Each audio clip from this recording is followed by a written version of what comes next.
عليكم ورحمة الله وبركاته. كم جرتوا كبجمتوتا ordoftoota chaanalii kootii akkam jirtan annagaa kooti alhamdulillah har'aa waan tokko isiniif himuu dhufe innis maali jechuun keessan hin oolu isaan dura immoo dhaabbadha namoonni haaraa taatan subscribe like share gochuu hin dagatina yeroo hunda viidiyoo gadhiisu akkasiin bira qofa jechuudha.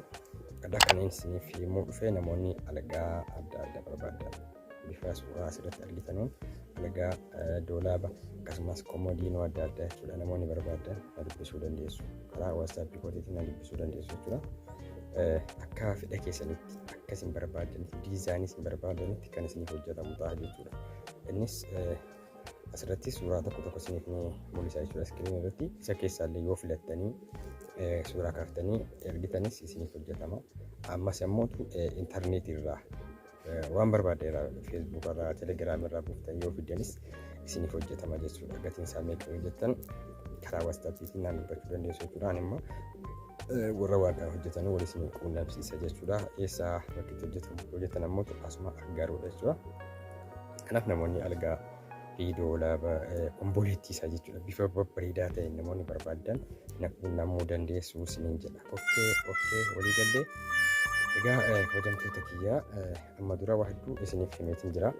Engadda viidiyoo tokko si gadhiise jennaan waa'ee mana ijaarsaa jechuudha. Namoonni hedduun keessan daawwattanii akkasumas komentii hedduu na barreessitanii jirtanii irratti yaada bal'aa kan isiniif kaasee isinitti himu ta'a jechuudha. Sagantaa itti aanutti amma osoo hin taane sagantaa itti aanutti dhugaa dubbachuuf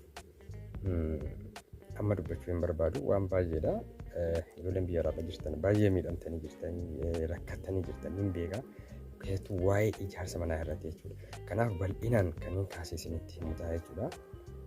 Kanaaf odeeffannoo akkasii dhibbaan dhibbatti argachuu barbaadan chaanaalii kana subscribe godhaa. Subscribe yoo gootan viidiyoo hanga dhiisu yeroo hunda isin bira gaha waan ta'eef subscribe godhaatii akkasumas yaada keessan komentii jalatti naa barreessaa. Akkasumas namoonni lakkoofsa koo barbaadan waan adda addaa na gaafachuuf namoonni barbaadan jechuudha. Lakkoofsa koo isiniif himaa warri qabdan qabdu warri hin beekne isiniif himaa.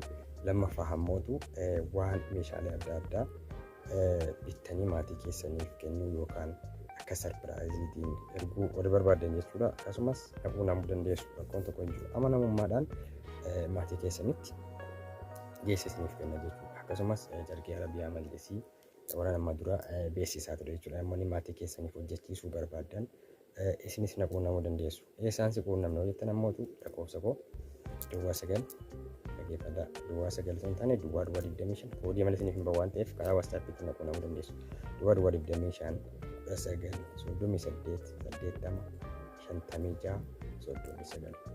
kanaan karaa WhatsAppiitiin na quunnamuu dandeessu. Keessattuu warri godina Jimmaa taatan jechuudha. Keessattuu akkasumas Aggaaroo warri taatan jechuudha.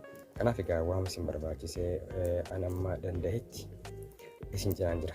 Dhugaan isiniin jedhu waan sirrii ta'e irratti waan dhugaa ta'e irratti isinaan jira. Akkasumas information tokko isiniif hin kenna jechuudha. Isin viidiyoo yeroo hanga dhisi viidiyoo daawwataa hin jirtan.